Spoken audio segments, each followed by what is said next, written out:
In recent years, it has been discovered that the Aiel had a very clear reason for their gift of Avendoraldera. During the breaking of the world, the ancestors of the Cairienin aided the Aiel's ancestors by allowing them water, and now that they had discovered who the Cairienin were, they were repaying a debt of honor. The Aiel simply did not feel it necessary to explain themselves to the wetlanders they were rewarding. The influx of Shara goods not only made Cairien a wealthy nation, but enriched its neighbors as well.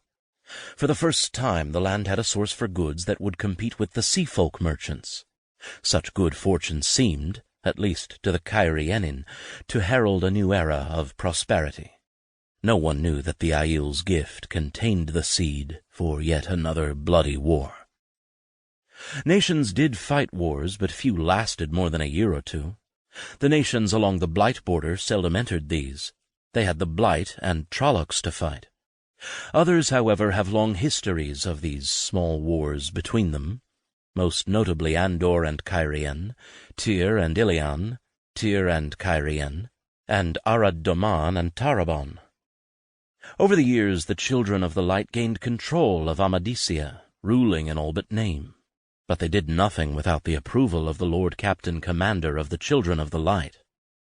In 957 the children cast their eyes on Altara, and whether or not they looked beyond, to Murendi and even Ilian, Murendi and Ilian believed that they did.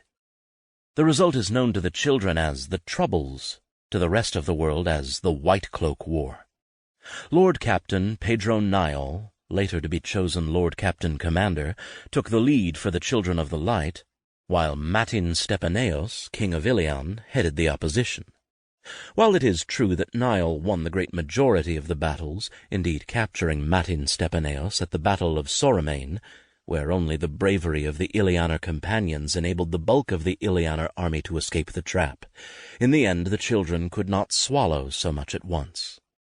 Matin Stepaneos, who had been ransomed back to the Council of Nine in Ilian, finally forced the children to accept a treaty, reaffirming the pre-war borders between Amadisia and Altara. The year 965 NE saw Laman Damadred take the throne of Cairien.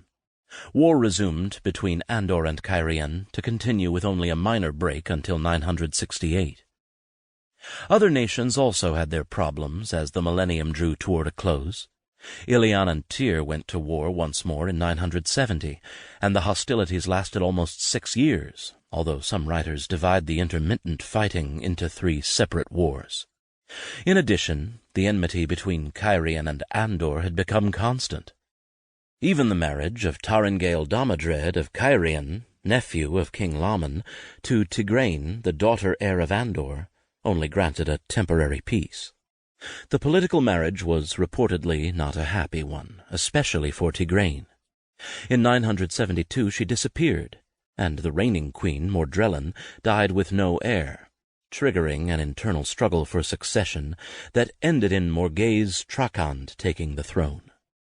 In an attempt to prevent another war with Cairien, Morghese married Tigraine's widower, Taringale, but unlike Tigraine she was not above reminding Taringale that he was not, and never could be, co-ruler of Andor.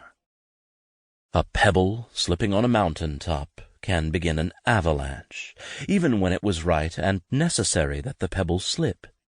Morghese's failure to soothe Taringale's ego was such a pebble. In Cairien, Laman's desire to see his nephew not merely co-ruler but sole ruler of Andor was well known. Such things are difficult to hide in Cairien, where children play the game of houses with their dolls and toy soldiers. That Taringale was in no way Morghese's equal in rule quickly became public knowledge in Cairien, and among those who play the game of houses, as Cairienin do, such a small, possibly even temporary failure is seen as a weakness. Plots were born to unseat Laman, and he hatched his own schemes to counter them. As a minor part of one of his schemes, Laman cut down Avendoraldera to make a throne which could never be duplicated, it was thought.